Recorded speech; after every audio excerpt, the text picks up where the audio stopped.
PYQ discussion ആണ്. നോക്കിയേ, അതിൽ ആദ്യത്തെ ചോദ്യം ഇങ്ങനെയാണ്: Gitanjali is the dash of Rabindranath Tagore. Bona fide ഓപ്ഷനിലുണ്ട്, അതുപോലെ മാഗ്നം ഓപ്പസ് ഓപ്ഷനിലുണ്ട്, മാലാഫിഡെ ഓപ്ഷനിലുണ്ട്, അഡ്ഹോക്ക് ഉണ്ട്. വൊക്കാബുലറിയിലെ ഫോറിൻ വേർഡ്സുമായിട്ട് ബന്ധപ്പെട്ട ഒരു ചോദ്യമാണ് വന്നിരിക്കുന്നത്. അപ്പോൾ നമ്മൾ ആ ചോദ്യത്തിൻ്റെ മീനിങ് എന്താ? ഗീതാഞ്ജലി എന്ന് പറയുന്ന കൃതി രവീന്ദ്രനാഥ് ടാഗോറിൻ്റെ ഏറ്റവും മികച്ച സൃഷ്ടിയാണ് എന്നാണ് വന്നിരിക്കുന്നത്. അങ്ങനെയാണ് മീനിങ് വരേണ്ടത്. അപ്പോൾ നമുക്ക് ഓരോന്നിൻ്റെ അർത്ഥം നോക്കാം. ബോണാഫിഡെ എന്ന് പറഞ്ഞു കഴിഞ്ഞാൽ ഗുഡ് ഫെയ്ത്ത് എന്നാണ്. ബോണാഫിഡെ മീൻസ് ഗുഡ് ഫെയ്ത്ത് എന്നാണ്, നല്ല വിശ്വാസങ്ങൾ എന്നാണ്. മാഗ്നം ഓപ്പസ് എന്ന് പറഞ്ഞാൽ ഗ്രേറ്റ് വർക്ക് എന്നാണ്. മാഗ്നം ഓപ്പസ് ഗ്രേറ്റ് വർക്ക് അല്ലെങ്കിൽ മാസ്റ്റർ പീസ് വർക്ക് എന്നാണ്. ഇനി അൽമ മാറ്റർ എന്ന് പറഞ്ഞു കഴിഞ്ഞാൽ മാലാഫിഡെ എന്നല്ല, അൽമ മാറ്റർ എന്ന് പറഞ്ഞാൽ മദർ ഇൻസ്റ്റിറ്റ്യൂഷൻ എന്നാണ്. Alma mater means mother institution അല്ലെങ്കിൽ ഓൾഡ് ഇൻസ്റ്റിറ്റ്യൂഷൻ എന്നാണ്, പഠിച്ചിറങ്ങിയ സ്ഥാപനങ്ങൾ. Ad hoc means for a special purpose എന്നാണ്. Ad hoc means for a special purpose. ഏതാ അപ്പോൾ ഉത്തരമായിട്ട് വരുന്നത് ഏതാ? നമുക്ക് ബി ഓപ്ഷനാണ് ഉത്തരമായിട്ട് വരുന്നത്. മാഗ്നം ഓപ്പസ് അവിടെ ഉത്തരമായിട്ട് വരുന്നു. ഒന്നാമത്തെ ചോദ്യം. എല്ലാവരും എന്നോടൊപ്പം ചോദ്യങ്ങളൊന്ന് ചെയ്തു നോക്കണേ. രണ്ടാമത്തെ ചോദ്യം നോക്കിയേ. A place where birds are kept is called and dash. പക്ഷികളെ സൂക്ഷിച്ചിരിക്കുന്ന സ്ഥലത്തിന് പറയുന്ന പേര് എന്താണ്? അക്വേറിയം, ഏവിയറി, അതേപോലെ ബൊറോ, എപ്പിയറി. ഏതാ? അക്വേറിയം എന്ന് പറഞ്ഞു കഴിഞ്ഞാൽ ഫിഷിൻ്റെയൊക്കെ വാസസ്ഥലത്തിന് പറയുന്ന പേരാണ് അക്വേറിയം. ഏവിയറി എന്ന് പറഞ്ഞു കഴിഞ്ഞാൽ ബേർഡ്സിന്റെ വാസസ്ഥലത്തിന് പറയുന്ന പേരാണ് ഏവിയറി. ബറോസ് എന്ന് പറഞ്ഞു കഴിഞ്ഞാൽ റാബിറ്റിന്റെ വാസസ്ഥലത്തിന് പറയുന്ന പേരാണ് ബറോ. എപ്പിയറി എന്ന് പറഞ്ഞു കഴിഞ്ഞാൽ ബീസിന്റെ വാസസ്ഥലത്തിന് പറയുന്ന പേരാണ് എപ്പിയറി. അപ്പൊ നമുക്ക് ഏതാ ഉത്തരം? ഓപ്ഷൻ ബി ഏവിയറി ആണ് ഉത്തരമായിട്ട് വരുന്നത്. ഡെൻ എന്ന് പറയുന്നത് നമ്മുടെ ലയണിന്റെ വാസസ്ഥലത്തിന് പറയുന്ന പേരാണ് ഡെന്ന് എന്ന് പറയുന്നത്.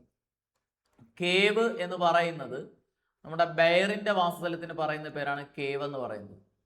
ഹോൾ എന്ന് പറയുന്നത് സ്നേക്കിന്റെ വാസസ്ഥലത്തിന് പറയുന്ന പേരാണ് ഹോൾ എന്ന് പറയുന്നത്. കെന്നൽ എന്ന് പറയുന്നത് ഡോഗിന്റെ വാസസ്ഥലത്തിന് പറയുന്ന പേരാണ് കെന്നൽ എന്ന് പറയുന്നത്. അതുപോലെ ഷെഡ് എന്ന് പറയുന്നത് കൗവിന്റെ വാസസ്ഥലവും, സ്റ്റേബിൾ എന്ന് പറയുന്നത് ഹോഴ്സിന്റെ വാസസ്ഥലത്തിന് പറയുന്ന പേരുമാണ്. ഒന്ന് ഓർമ്മയിലിരിക്കുക. അടുത്ത ചോദ്യം. If I had time I dash a film. Would watch ഉണ്ട്, വുഡ് ഹാവ് വാച്ച്ഡ് ഉണ്ട്, വാച്ച് ഉണ്ട്, വിൽ വാച്ച് ഉണ്ട്. ഏതാ? ഇഫ് ക്ലോസുമായിട്ട് ബന്ധപ്പെട്ട ചോദ്യം. ഇഫ് കഴിഞ്ഞിട്ട് ഹാഡ് പ്ലസ് V3 ആണ് വരുന്നതെങ്കിൽ, ഹാഡ് കഴിഞ്ഞ് V3 ആണെങ്കിൽ മറുഭാഗത്ത് would, should, could, might plus have plus V3 ഉത്തരമായിട്ട് വരും. എന്നാൽ ഹാഡ് വരുന്ന സെന്റൻസിന് പ്രത്യേകത, ഇഫ് കഴിഞ്ഞിട്ട് ഹാഡ് പ്ലസ് നൗണാണ് വരുന്നതെങ്കിൽ, ഹാഡ് കഴിഞ്ഞിട്ട് ഒരു നൗണാണ് കിടക്കുന്നതെങ്കിൽ മറുഭാഗത്ത് would, should, could, might plus V1 ഉത്തരമായിട്ട് വരണം. ഹാഡ് കഴിഞ്ഞിട്ട് ഒരു നൗണാണെങ്കിൽ would, should, could, might plus V1. എന്നാൽ രണ്ട് ഹാഡ് കഴിഞ്ഞിട്ടാണ് ഒരു നൗൺ വരുന്നതെങ്കിൽ മറുഭാഗത്ത് would, should, could, might plus have plus V3 ഉത്തരമായിട്ട് വരണം. ഒന്ന് ഓർമ്മയിലിരിക്കുക. ഇഫ് ക്ലോസിൽ ഹാഡ് വരുന്ന സെന്റൻസുകളുടെ പ്രത്യേകതയാണ് ഈ പറഞ്ഞത്. അപ്പോൾ നമ്മളെ ചോദ്യം നോക്കിയേ. ഹാഡ് കഴിഞ്ഞിട്ട് ടൈം എന്ന് പറയുന്നത് ഒരു നൗണാണ്. അപ്പൊ നൗൺ വന്നുകൊണ്ട് മറുഭാഗത്ത് ഏത് വരണം? Would, should, could, might plus have plus would, should, could, might plus V1 വരണം. അങ്ങനെയാണെങ്കിൽ ഉത്തരം വുഡ് വാച്ച് അവിടെ ഉത്തരമായിട്ട് വരണം. വുഡ് വാച്ച് ഉത്തരമായിട്ട് വരണം. ഓക്കെ, അടുത്ത ചോദ്യം നോക്കി. Drugs and liquor dash injurious to health. Is ഉണ്ട്, ഹാസ് ഉണ്ട്, ആർ ഉണ്ട്, അതുപോലെ വാസ് ഉണ്ട്. ഏതാ? അവിടെ നമുക്ക് ഉത്തരമായിട്ട് വരുന്നത് ആറാണ്. ഒന്ന് ഓർമ്മയിലിരിക്കുക. കോംപ്ലിമെന്ററി സബ്ജക്റ്റുകൾ, കോംപ്ലിമെന്ററി എന്ന് പറഞ്ഞാൽ ട്വിൻ വേർഡ്സ്. ഇപ്പം എന്ത് ചെയ്യുന്നൂടെ? Rise and fall, age and experience, അതേപോലെ എന്ത് ചെയ്യുന്നുണ്ട്, ബ്രെഡ് ആൻഡ് ബട്ടർ. ഇങ്ങനെയുള്ള വാക്കുകൾ കഴിഞ്ഞാൽ ഉത്തരം സിംഗുലാറും വരാം പ്ലൂറലും വരാം.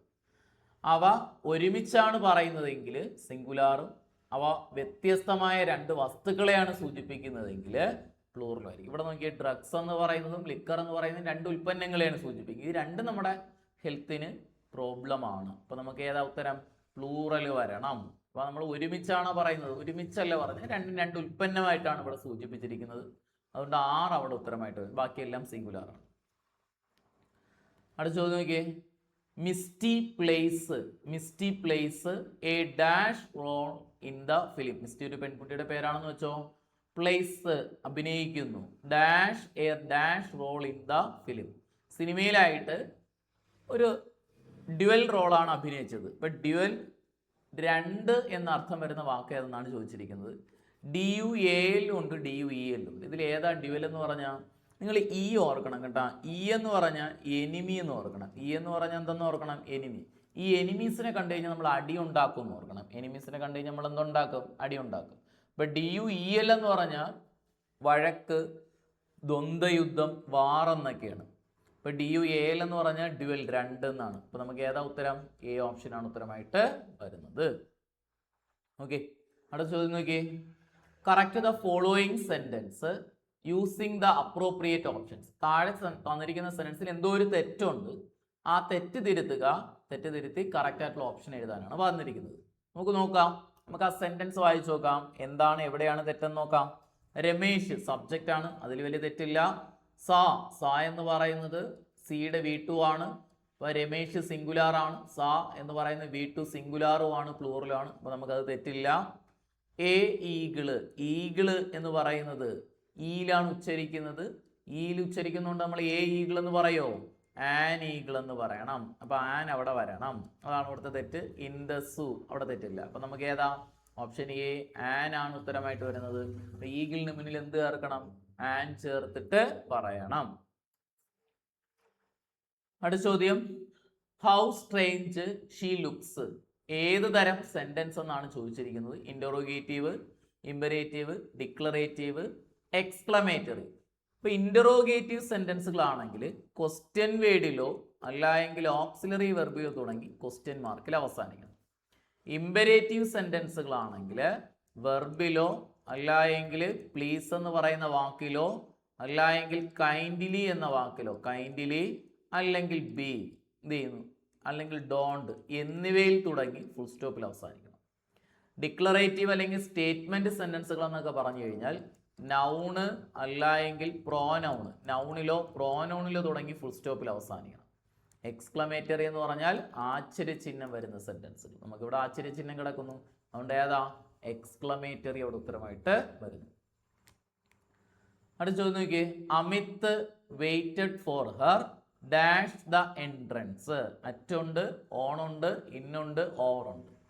കൃത്യമായ സ്ഥലങ്ങളെ സൂചിപ്പിച്ചു കഴിഞ്ഞാൽ നമ്മൾ അവിടെ എന്ത് ഉപയോഗിക്കണം? അറ്റ് ഉപയോഗിച്ചിട്ട് പറയണം. കൃത്യ സ്ഥലങ്ങളാണെങ്കിലോ ചെറിയ സ്ഥലങ്ങളാക്കുകയാണെങ്കിൽ അറ്റ് ഉപയോഗിക്കുക. അതുകൊണ്ട് നമ്മുടെ ഉത്തരം ഏത് പറയണം? അറ്റ് വരണം.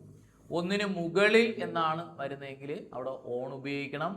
ഒന്നിനുള്ളിൽ എന്ന അർത്ഥത്തിലാണെങ്കിൽ അവിടെ ഇന്ന് ഉപയോഗിക്കണം. ഒന്നിന് മുകളിലൂടെ എന്ന അർത്ഥത്തിലാണെങ്കിൽ ഓവർ ഉപയോഗിക്കണം. അപ്പൊ നമുക്കിവിടെ ഏതാ ഉത്തരം? അറ്റാണ് ഉത്തരമായിട്ട് വരുന്നത്. ഇപ്പൊ കൃത്യസമയത്തിന് മുന്നിൽ അറ്റ് ചേർത്തിട്ട് പറയാം. ആഘോഷങ്ങളുടെ പേരിന് മുന്നിൽ അറ്റ് ചേർത്തിട്ട് പറയാം. ഡേറ്റിന് മുന്നിൽ ഓണാണ് ചേർക്കുന്നത്. ആഴ്ചകളുടെ പേരിന് മുന്നിൽ ഓണാണ് ചേർക്കുന്നത്. മാസം, വർഷം, സീസൺ ഇവയ്ക്ക് മുന്നിലെല്ലാം ഇന്നാണ് ചേർത്തിട്ട് പറയുന്നത്. അടുത്ത ചോദ്യം നോക്കിയേ. A dash of fish. ഫിഷിന്റെ കളക്റ്റീവ് നോണാണ് ചോദിച്ചിരിക്കുന്നത്. Company, bevy, school, bundle. ഏതാ?